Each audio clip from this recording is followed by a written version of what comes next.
Hello बच्चों, आगे आप लोगों के लिए पार्ट फोर्थ लेकर के और इलेक्ट्रिसिटी का आई होप तीनों पार्ट को आपने एंजॉय किया होगा बहुत अच्छे से। और लेकर के आ गया हूँ आप लोगों के लिए फोर्थ पार्ट। और इस फोर्थ पार्ट के अंदर हम लोग तीन टॉपिक्स और कवर करेंगे, बहुत ही इंपॉर्टेंट है, जिसका नाम है बच्चों सबसे पहला ओम्स लॉ। ठीक है, पहला टॉपिक ओम्स लॉ इंपॉर्टेंट है बच्चों। दूसरा टॉपिक जो करेंगे हम लोग वो करेंगे रेजिस्टेंस। ठीक बच्चों, अगला जो टॉपिक करेंगे वो हम लोग करेंगे रेजिस्टिविटी। क्या करेंगे बच्चों? रेजिस्टिविटी। ये तीन टॉपिक आज हम लोग इस वीडियो के अंदर कवर करेंगे। आई होप आप लोगों ने तीनों वीडियोस को एंजॉय किया होगा। और थोड़ा सा आप लोग चाहो तो अपने जो वीडियोस होती हैं उनको शेयर करो अपने फ्रेंड सर्कल में, ताकि आप ही के भैया आपके सर थोड़ा सा ग्रो करें। और अगर आप लोगों का सहयोग रहेगा तो जरूर ये चैनल भी बड़ा बनेगा और इस चैनल पे भी अच्छे व्यूज और अच्छे लाइक्स एंड सब्सक्राइब आएंगे। तो थोड़ा सा आप लोगों से एक रिक्वेस्ट है एज अ टीचर के तौर पर, आप हमारे बच्चे हो और एज अ टीचर मैं आपसे रिक्वेस्ट कर सकता हूँ कि वीडियोस को देखो और वीडियोस को अपने फ्रेंड सर्कल में ज़्यादा से ज़्यादा शेयर करो, ताकि वो लोग भी देखें और इन चैप्टर्स का अच्छे से इंजॉयमेंट ले पाएं और चैप्टर्स को बहुत अच्छे से समझ पाएं। मुझे उम्मीद है बच्चों आप लोगों को बहुत अच्छे से समझ आएगा। नोट्स जरूर बनाया करो। सबसे मेन चीज होती है कि आप नोट्स बनाओ। अगर नोट्स नहीं बनाओगे तो चीजें समझ नहीं आएंगी। अपने सेल्फ नोट्स बनाओ, जो मैं यहाँ लिखता हूँ उसको लिखो और साथ ही साथ इसमें कुछ चीजें एड ऑन करो एनसीईआरटी को रख के। जितना ज्यादा तुम लोग इन चीजों को करोगे उतना ज्यादा तुम लोग को बेस्ट परफॉर्मेंस अपनी देखने को मिलेगी। ठीक है ना बच्चों? ठीक है, एक सेकंड में वीडियो को देख लो बन रही है या नहीं।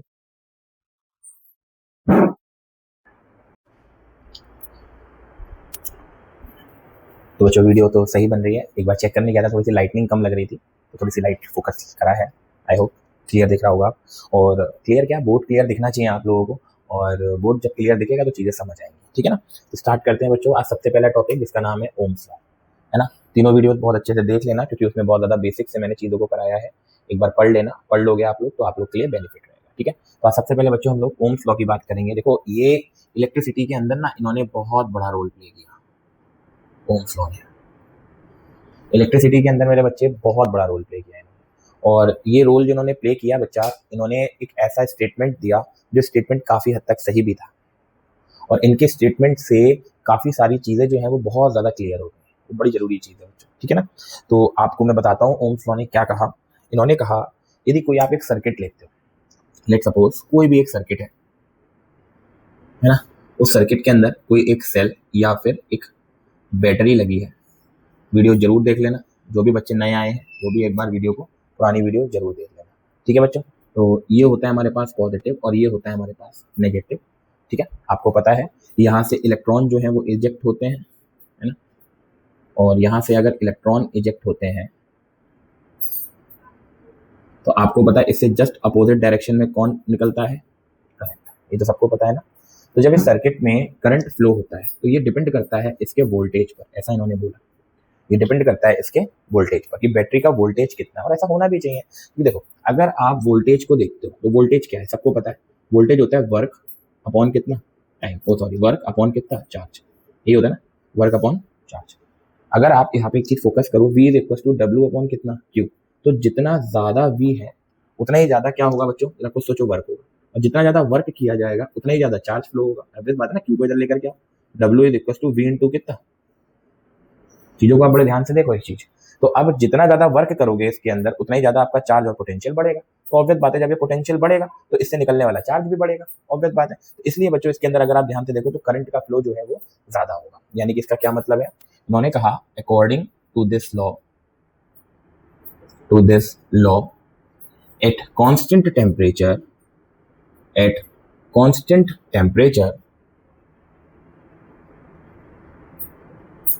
the electric potential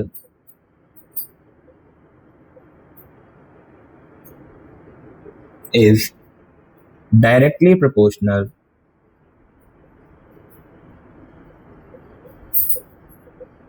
to the electric current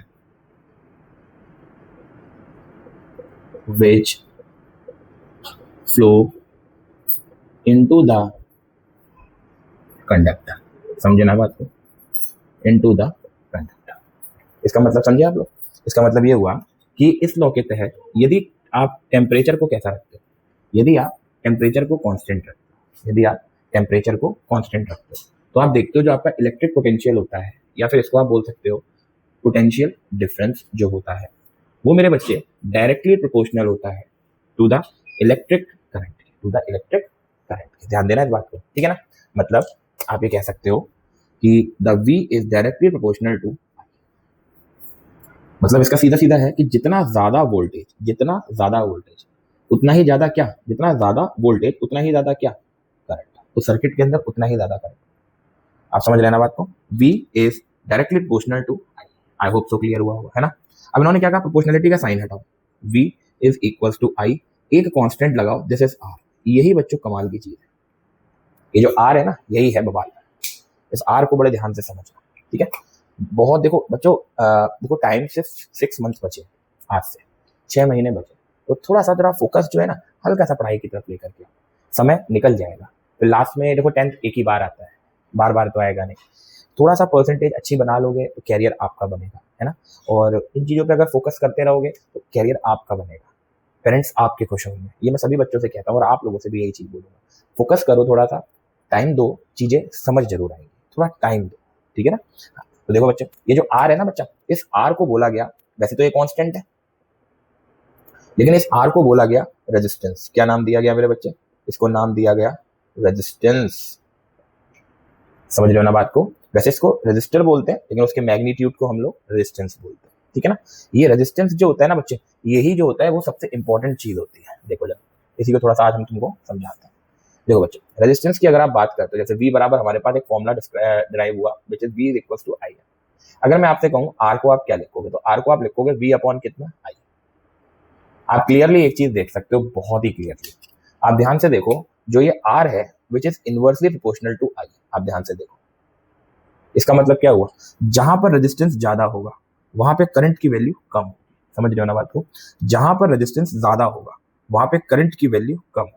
फिर से बोलता हूं एक बार, जहां पर रेजिस्टेंस ज्यादा होगा मींस जहां रेजिस्टेंस आपको मैक्सिमम देखने को मिलता है, वहां पे आपका करंट कैसा होगा, मिनिमम। जहां पे आपका रेजिस्टेंस मिनिमम देखने को मिलता है, वहां पे आपका करंट कैसा होगा, maximum.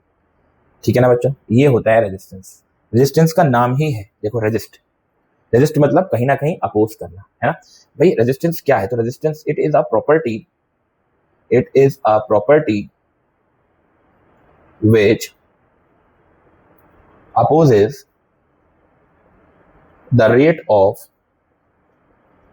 flow of charge, the rate of flow of charge। मतलब जो भी चार्ज किसी एक कंडक्टर के अंदर फ्लो हो रहा है उसकी रेट को अपोज करना, कहीं ना कहीं उसको रोकना, ये काम होता है बच्चों किसका, रेजिस्टेंस का। This is resistance. इसलिए मैंने बोला कि जहां पर भी आपको रेजिस्टेंस ज्यादा देखने को मिलता है वहां पर भाई करंट अपने आप ही कम हो जाएगा, वहां पे करंट अपने आप कम हो जाएगा। और यदि आपको कहीं ना कहीं रेजिस्टेंस मिनिमम देखने को मिलता है तो आप देखोगे वहां पर आपको करंट ऑटोमेटिक ज्यादा देखने को मिलेगा, मीन्स वहां आप लोगों को मैक्सिमम करंट देखने को मिलेगा और यहाँ पर आप लोगों को मिनिमम रेजिस्टेंस देखने को मिलेगा। समझ रहे हो क्यों, क्योंकि दोनों एक दूसरे के इनवर्सली प्रोपोर्शनल है। इनवर्सली प्रोपोर्शनल का सेंस ही यही होता है कि जहां रेजिस्टेंस मैक्सिमम वहां पर करंट कम, जहां रेजिस्टेंस मिनिमम वहां current maximum. I hope clear हो गया होगा। बार बार इसलिए रिपीट करता हूं बच्चों जी, ताकि चीजें क्लियर हो जाए। क्लियर होना बहुत जरूरी है, ठीक है। तो ये होता है बच्चा हमारा ओम्स लॉ और ये होता है रेजिस्टेंस। इसकी यूनिट अगर आप देखो तो यूनिट मैं आपके लिए निकालता हूँ, ठीक है। यूनिट वगैरह बड़े ध्यान से देखो, रेजिस्टेंस समझ आ गया होगा, है ना। रेजिस्टेंस भी एक ऐसी प्रॉपर्टी है जो बच्चों अपोज करती है कहीं ना कहीं करंट को, है ना, करंट के प्रभाव को कहीं ना कहीं अपोज करती है, ठीक है बच्चों। तो और बच्चा इन्होंने क्या कहा, जरा ध्यान से देखना, इसकी यूनिट निकल के आई भाई, R is equals to V upon I। बहुत बढ़िया बात है ना, V अपॉन I। अब बच्चों बात आ जाती है कि भाई V क्या है, आपको पता है V है वोल्टेज, तो इसकी यूनिट V। I क्या है, एम्पियर, तो इसकी यूनिट A, तो यानी कि वोल्ट पर एम्पियर, है ना बच्चों। यानी कि इसकी यूनिट अगर आप ध्यान से लिखो, the SI unit of resistance is volt पर एम्पियर। और बच्चों वोल्ट पर एम्पियर को हम लोग क्या लिखते हैं, ओम। वोल्ट पर एम्पियर को हम लोग लिखते हैं ओम, ध्यान रखना। वोल्ट पर एम्पियर को हम क्या लिखते हैं, ओम, ठीक है बच्चों। वोल्ट पर एम्पियर, वोल्ट पर एम्पियर को आप लोग क्या लिख दोगे बच्चा, ohm. This is the symbol of ohm. Resistance की यूनिट होती है ओम, ओम याद रखेंगे, 1 वोल्ट पर एम्पियर, ठीक है। जैसे मान लो टीचर ने कहा व्हाट डिफाइन 1 ओम, तो 1 ओम का मतलब ये हो गया 1 वोल्ट पर एम्पियर, मतलब कि 1 एम्पियर में 1 वोल्ट लगना। टीचर ने कहा 20 ओम को समझाओ, तो 20 ओम का मतलब हो गया 20 वोल्ट पर एम्पियर। यानी कि 1 एम्पियर में लगभग 20 वोल्ट आपका लग रहा है। समझ गए होगे बात को, है ना। तो ये आपकी इस तरीके से यूनिट डिफाइन होती है, रेजिस्टेंस की यूनिट, ये ओम होती है इसकी यूनिट। कोई भी टीचर पूछता है कि भाई इसकी यूनिट कितनी है, तो वो होती है ओम, और 1 ओम को आप क्या लिख सकते हो, 1 वोल्ट पर एम्पियर। आई होप क्लियर हो गया होगा। बहुत ही बढ़िया बात, ठीक है ना बच्चों। ठीक है, आगे बढ़ते हैं बच्चा। बहुत आराम से आप इस चीज को देखो। देखो बच्चों, समझना टॉपिक बहुत जरूरी है। इलेक्ट्रिसिटी टफ लगता है, आप ये पूरी सीरीज देखो, आपको इलेक्ट्रिसिटी से कभी डर नहीं लगेगा। आप ये पूरी सीरीज बहुत आराम से देखो, हल्के हल्के आराम आराम नाल देखो, आपको बहुत अच्छे से समझ आएगी। तो ये होता है बच्चों रेजिस्टेंस, ठीक है ना। तो इसके छोटे छोटे से ग्राफ बना लेते हैं, है ना।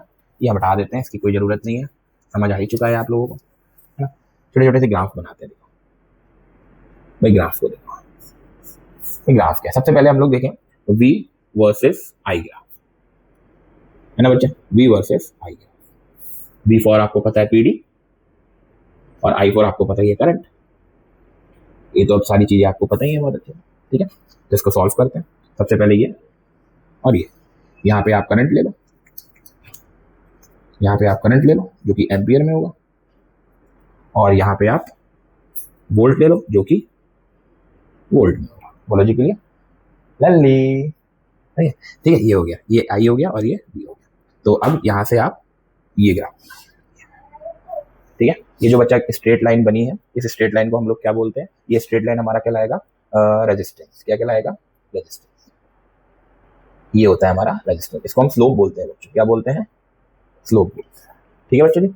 ये रेजिस्टेंस बिल्कुल यूनिफॉर्म ग्राफ होता है, वोल्ट और ये एम्पियर, ये एम्पियर यानी कि करंट, और इसका जो स्लोप होगा ये आपको रेजिस्टेंस दिखाएगा, ठीक है बच्चों। जैसे जैसे आप देखोगे वोल्टेज या करंट बढ़ेगा, वैसे वैसे रेजिस्टेंस भी बढ़ना शुरू होगा, ठीक है बच्चों। क्लियर हो गई ये बात, बहुत बढ़िया बात। तो ये हो गया। यहाँ से एक फॉर्मूला भी निकाल सकते हो, जैसे स्लोप का फॉर्मूला अगर आप देखो, तो स्लोप का फॉर्मूला होता है परपेंडिकुलर डिवाइडेड बाय बेस। तो स्लोप को आप R लिख सकते हो। परपेंडिकुलर कितना है, ध्यान से देखो, V है ना।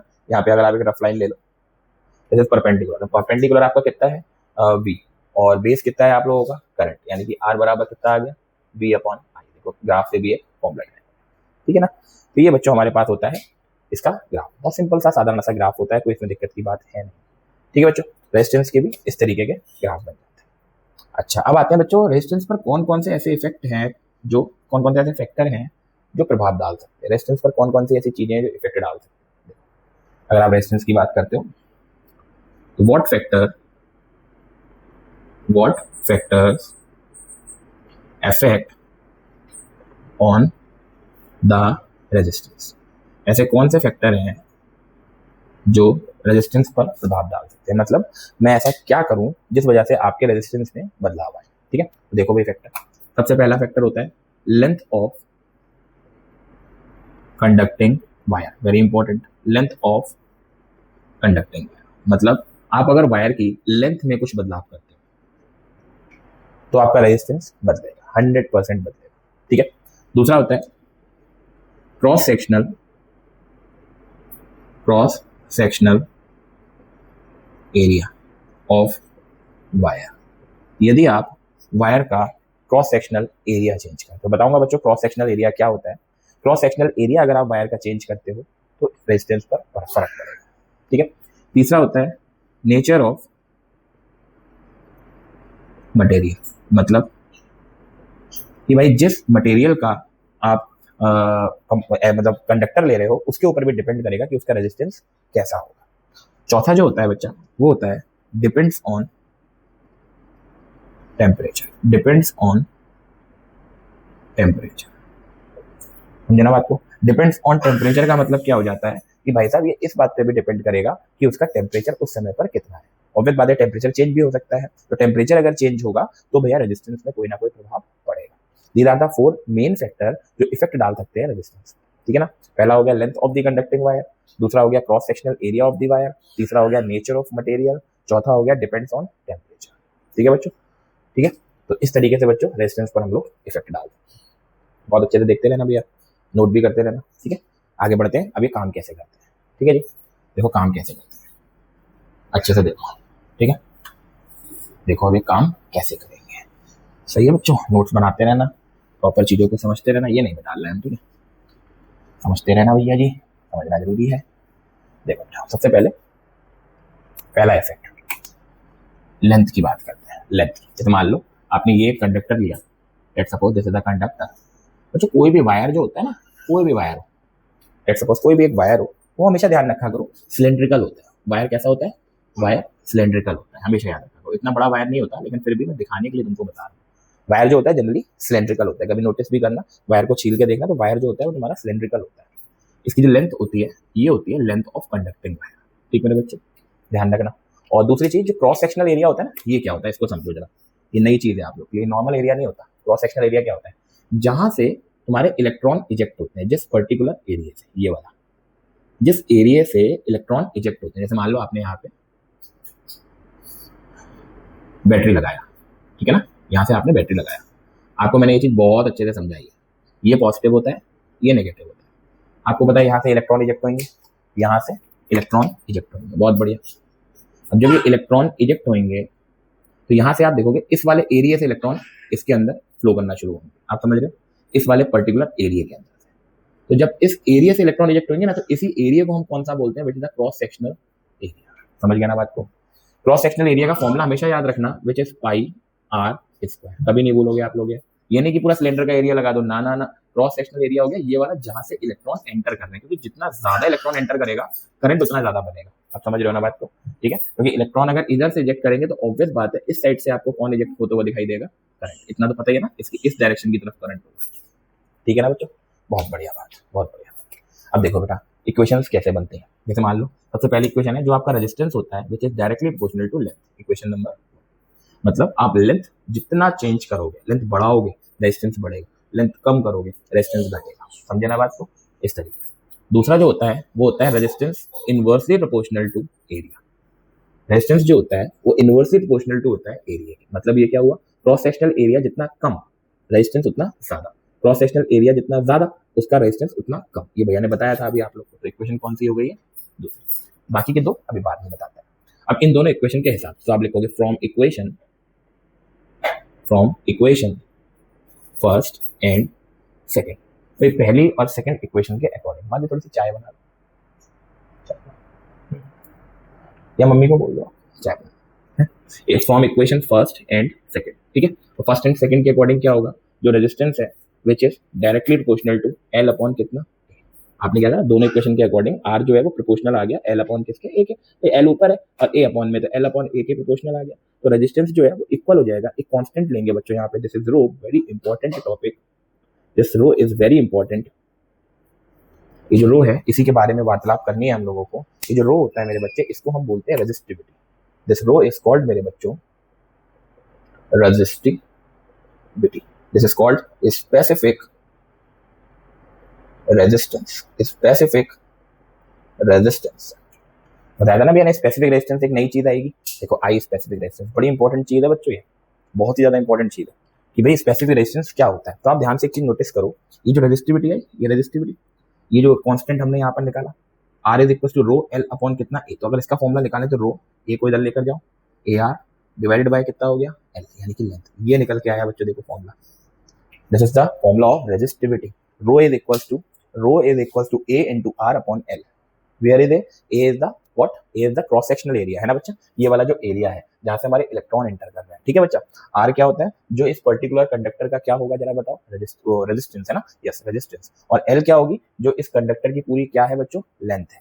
तो rho is equal to A R upon L. Rho is the symbol of resistivity. Rho is the symbol of resistivity. And resistivity को हम क्या बोलते हैं? Specific resistance. Very important topic. ठीक है बच्चा? इसकी यूनिट निकालते हैं, जरा ध्यान से नोट करते रहना बच्चों।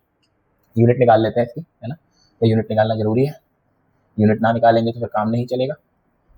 लो भैया यूनिट निकाल लेते हैं। भाई जो इसका ऐसा यूनिट होगा वो देख लो। भाई क्या होगा जरा ध्यान से देखो। रो इज इक्वल्स टू ए। ए क्या होता है आपको पता है? मीटर स्क्वायर, है ना? एरिया है। रेजिस्टेंस की ओम होती है, लेंथ की मीटर होती है। मीटर से मीटर मर गया, रो इज इक्वल्स टू कितना आ गया? Ohm metre.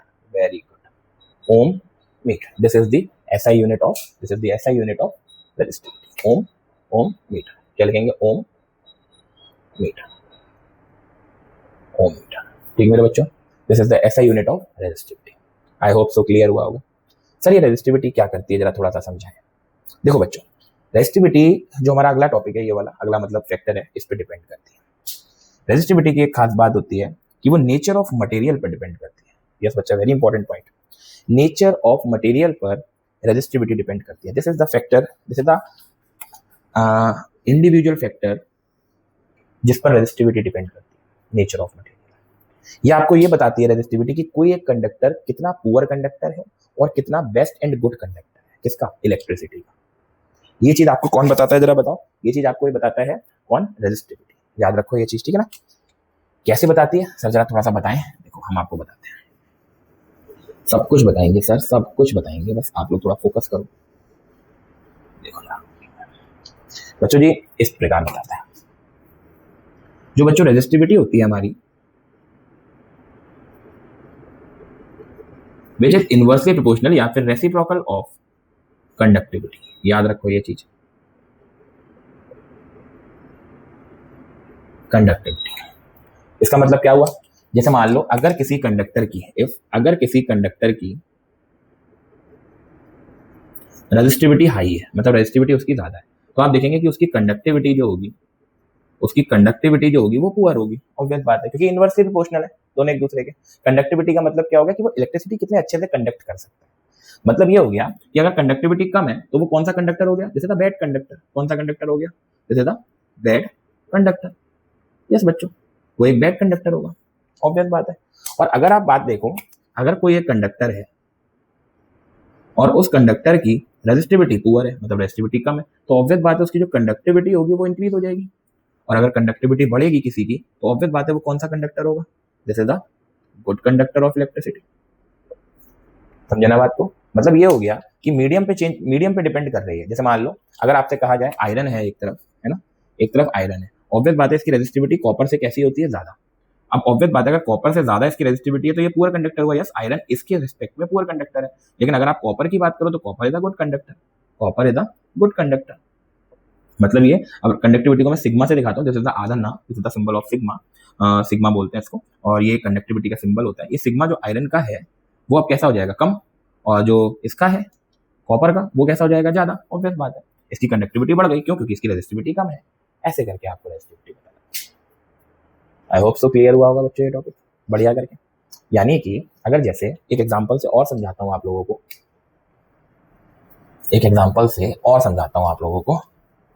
एग्जांपल जरूरी होते हैं, एग्जांपल से कंसेप्ट क्लियर होता है। जरा ध्यान से देखो। जैसे मान लो आपके पास एक वायर है जिसकी लेंथ है 10 मीटर। कितने मीटर? 10 मीटर। मान लो वो कॉपर का बना हुआ है, ठीक है ना। ये कॉपर का हमारा एक वायर है, ठीक है ना, और 10 मीटर का है। मान लो हमने इसके 1 2 3 4 5 टुकड़े कर दिए। कितने टुकड़े कर दिए? 5 टुकड़े कर दिए। तो ऑब्वियस बात है इनकी लेंथ चेंज हो गई। लेकिन अभी है तो ये सारे टुकड़े काहे के बने हुए? कॉपर के। पांचों के पांचों कॉपर के, क्योंकि कॉपर के ही वायर को आपने 5 टुकड़ों में ब्रेक किया।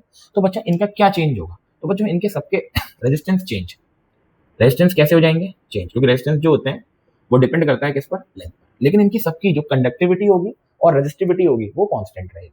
क्यों? क्योंकि आपने वायर का मटेरियल थोड़ी चेंज करा है। भाई वायर तो अभी भी सब काय के हैं, पांचों पार्ट कॉपर के। लेट्स से बच्चे आप ये चीज कह सकते हो कि अगर आपने लेंथ को बदला तो resistance will be change but resistivity will be constant and conductivity will also be constant. आप समझे नहीं समझे?